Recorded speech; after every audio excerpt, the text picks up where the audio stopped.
책 돈의 비밀, 저자 조병학. 사회에 진출한 후 돈의 경제학을 빠르게 깨우친 사람은 대부분 빠르게 돈을 벌고 빠르게 돈을 불립니다.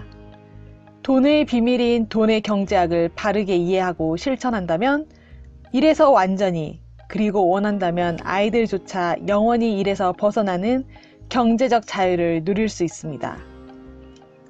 그것은 바로 하루라도 빨리 더 많은 현금을 확보해서 미래에 더 높은 가치로 커질 곳에 투자해야 합니다.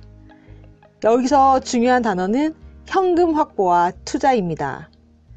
미래를 보장받으려면 이 둘을 다 성공해야 하는데, 그러나 대부분 사람은 이 둘에서 하나만 성공하거나 모두 실패하곤 합니다. 분산 투자의 함정. 잘 아는 것으로 생각하겠지만 틀린 생각 한 가지를 확인해야 합니다. 그것은 분산 투자의 의미를 제대로 이해하는 것입니다. 분산 투자의 대표적인 격언으로 달걀을 한 바구니에 담지 말라는 말이 있습니다. 그런데 이 격언은 우리에게 해당하지도 않는 격언이고, 해당한다고 하더라도 이 격언은 우리를 부자로 만들지 않기 위해 만든 말입니다. 우선 달걀부터 생각해 보세요. 우리에게 달걀이 얼마나 있을까요? 만약 가진 것이 달걀 하나라면 바구니에 나눠 담을 수 있을까요? 그것이 달걀도 아니고 메추리 알이라면 어떤가요?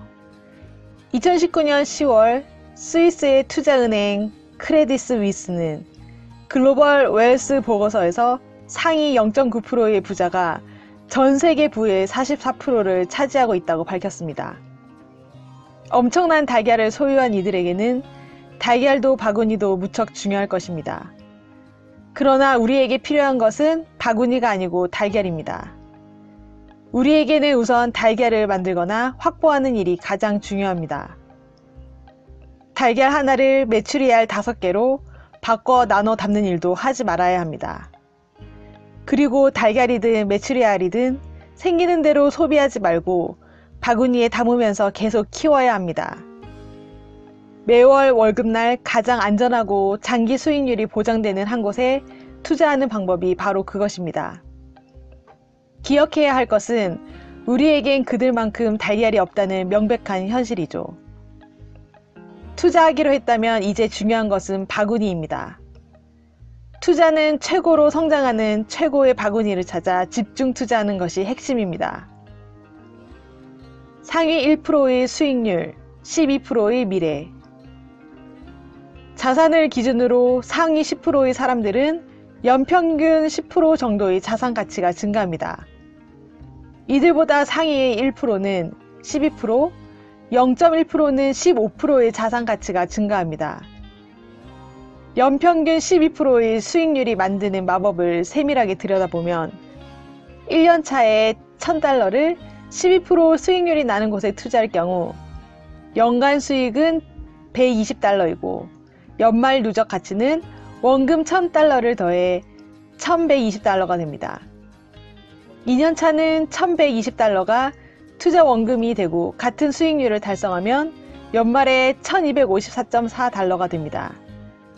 이렇게 원금의 수익에도 다시 수익이 붙는 것을 복리라고 합니다. 복리는 초기에는 상승 곡선의 기울기가 완만하지만 시간이 지날수록 기울기가 급격해져 그 효과가 폭증합니다.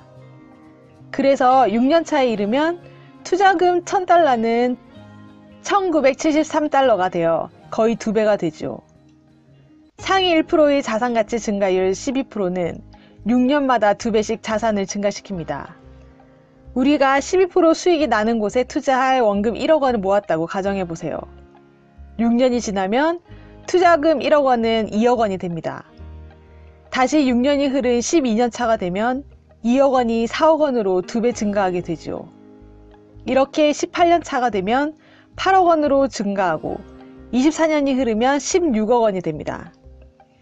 30년 차가 되는 해에는 원금 1억 원이 32억 원으로 증가해 기울기가 상상을 초월하게 됩니다. 여러분이라면 연금을 끝도 없이 계속 부으면서 불확실한 미래를 계속 준비하실 건가요? 아니면 12%의 안정적인 수익이 나는 곳에 투자하며 미래를 기다리실 건가요? 미국 시장에서 거래를 처음 해보면 자본의 힘과 자본의 이동에 놀라게 됩니다.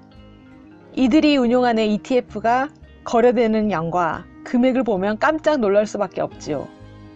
그렇다면 투자자로서 연평균 수익 12%가 덜 훼손되게 하려면 과연 어떤 ETF를 선택해야 할까요?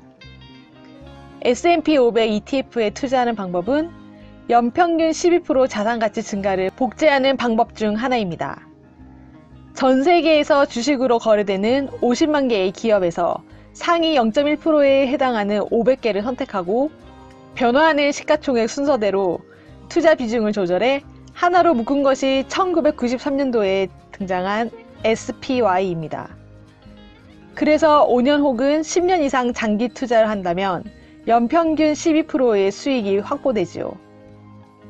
12%의 수익을 내는 ETF보다 더 수익률을 높이는 방법으로 소위 1등 주식 포트폴리오를 구축하는 방법이 있습니다. 예를 들어 가장 시가총액이 큰 종목을 섹터별로 한두 개 선정하고 이들 종목에 집중 투자하는 방법입니다. 그러나 이 방법은 ETF로 투자할 때 하지 않아도 되는 종목 연구가 필요합니다. 그리고 종목 수가 극단적으로 줄어들면 위험도 동시에 증가하는 사실을 기억해야 합니다. 자신의 미래를 두고 집중 투자하는 방법을 선택할 때 위험이 커지지 않도록 관리하는 것은 다른 무엇보다 중요합니다. 돈에 관한 자기 통제. 돈을 통제하지 못하는 사람에게는 돈이 붙지 않습니다. 돈을 대할 때 세 가지만 기억하세요. 첫째, 실제 돈의 크기는 상대적이지만 시간에 따른 돈의 크기는 더욱 상대적이라는 사실을 기억해야 합니다. 30세 청년에게 100만 원은 스마트폰 한 대 값이지만 잘 투자되면 35년 후에는 128배로 커진다는 사실을 항상 떠올려야 합니다. 둘째, 큰 돈과 적은 돈을 사용할 때 적은 돈은 더 신중하게 대하세요. 큰 돈은 누구나 신중하게 사용하고 투자하지만 적은 돈은 많은 사람이 아무렇지 않게 대합니다. 1억 원도 만 원이 모여야 만들어집니다. 셋째, 큰 돈을 만들려면 인내가 필요합니다. 소비 대신 저축을 선택하는 인내. 투자한 돈이 복리로 불어나는 데 필요한 시간에 인내가 필요합니다. 책, 돈의 비밀, 저자 조병학. 경제적 자유를 만드는 돈의 경제학에 대해 더 자세한 내용이 궁금하신 분들은 이 책을 읽어보시길 추천드립니다. 구독과 좋아요로 부유한 책방으로 입장하세요. 감사합니다.